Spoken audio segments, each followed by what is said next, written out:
त्रिपुरा में गुरुवार को 60 सीटों के लिए वोटिंग हुई।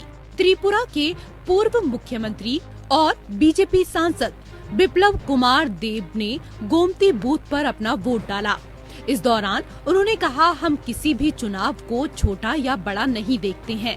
जनता सर्वोच्च है और उनका सम्मान करना हमारा कर्तव्य है। उन्होंने हमें 2018 में सत्ता दी थी और कोविड के बावजूद हमने राज्य के सभी क्षेत्रों में काम किया। इस बीच वोटिंग के दौरान ट्वीट करके अपने पक्ष में वोट मांगने पर मुख्य निर्वाचन अधिकारी कार्यालय ने त्रिपुरा बीजेपी और कांग्रेस को नोटिस जारी किया है। आयोग ने इसे आदर्श आचार संहिता का उल्लंघन माना। आयोग ने इस मामले में दोनों ही पार्टियों से जवाब मांगा है। उधर त्रिपुरा के पूर्व मुख्यमंत्री और कम्युनिस्ट पार्टी के नेता माणिक सरकार ने बीजेपी पर निशाना साधा। उन्होंने कहा, कहीं कहीं बीजेपी की ओर से असामाजिक तत्व परेशानी खड़ी कर रहे थे और लोगों को निर्भय होकर वोट डालने से रोक रहे थे, लेकिन जनता वोट डालने की पूरी कोशिश करती दिखाई दी। यह एक सकारात्मक संकेत और एक दृढ़ प्रयास है। हमारे लोगों को जो जानकारी मिलती है उसकी सूचना मुख्य निर्वाचन अधिकारी को दी जाती है। वो बेहजमत तरीके से प्रतिक्रिया दे रहे हैं, लेकिन जमीनी स्तर पर क्या कार्रवाई की जाती है, इसकी और जांच करने की जरूरत है। वहीं त्रिपुरा में नई राजनीतिक पार्टी शुरू करने वाले टिपरा मोथा प्रमुख प्रद्योत देव वर्मा ने विवादित बयान दिया है। उन्होंने कहा कि केवल उनकी पार्टी ही सत्तारूढ़ बीजेपी के खिलाफ लड़ाई लड़ रही है।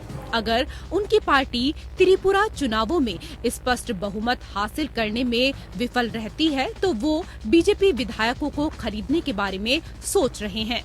उन्होंने कहा कि टिपरा मोथा को 30 से कम सीटें मिलती हैं, तो वह अपने महल के कुछ हिस्से को बेचकर बीजेपी के 25 से 30 को खरीदने के बारे में सोच रहे हैं।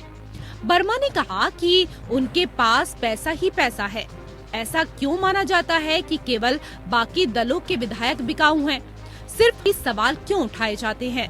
बीजेपी वालों को भी खरीदा जा सकता है। इससे पहले दक्षिण त्रिपुरा जिले के 36 सांतिर बाजार कलाचेरा मतदान केंद्र के बाहर एक सीपीआई समर्थक को बुरी तरह पीटने का मामला सामने आया। घायल को अस्पताल ले जाया गया और हमलावरों की तलाश कर रही है। वहीं त्रिपुरा निर्वाचन आयोग की ओर से मिली जानकारी के मुताबिक एक सीपीआई समर्थक के साथ मारपीट की गई, जिससे वो घायल हो गया। उन्हें हमारे अधिकारियों द्वारा अस्पताल ले जाया गया। वह हमलावरों के नाम नहीं बता पा रहे हैं। पुलिस हमलावरों की तलाश कर रही है। शांति बाजार थाने में स्वतः संज्ञान लेते हुए प्राथमिकी दर्ज की गई है। पुलिस ने जल्द दोषियों को गिरफ्तार करने की बात कही है। दक्षिण त्रिपुरा के डीएम ने ट्वीट करके बताया कि शांतिर बाजार के कलचेरा इलाके से बीजेपी और सीपीआई के बीच झड़प की सूचना मिली। पुलिस और सिविल सेक्टर के अधिकारी मौके पर पहुंच गए और स्थिति को नियंत्रण में किया। एसपी दक्षिण त्रिपुरा के मुताबिक शांतिर बाजार में हुई घटना की जानकारी मिलते ही घटना पर एसडीपीओ शांतिर बाजार, ओसी, एसटीबी और पुलिस सिविल सेक्टर के अधिकारी तुरंत घटना स्थल पर पहुंच गए। त्रिपुरा में 3,337 मतदान केंद्रों में 1100 की पहचान संवेदनशील और 28 की पहचान अति संवेदनशील के रूप में की गई थी और वहां सुरक्षा व्यवस्था चाक चौबंद देखी गई। Bureau report.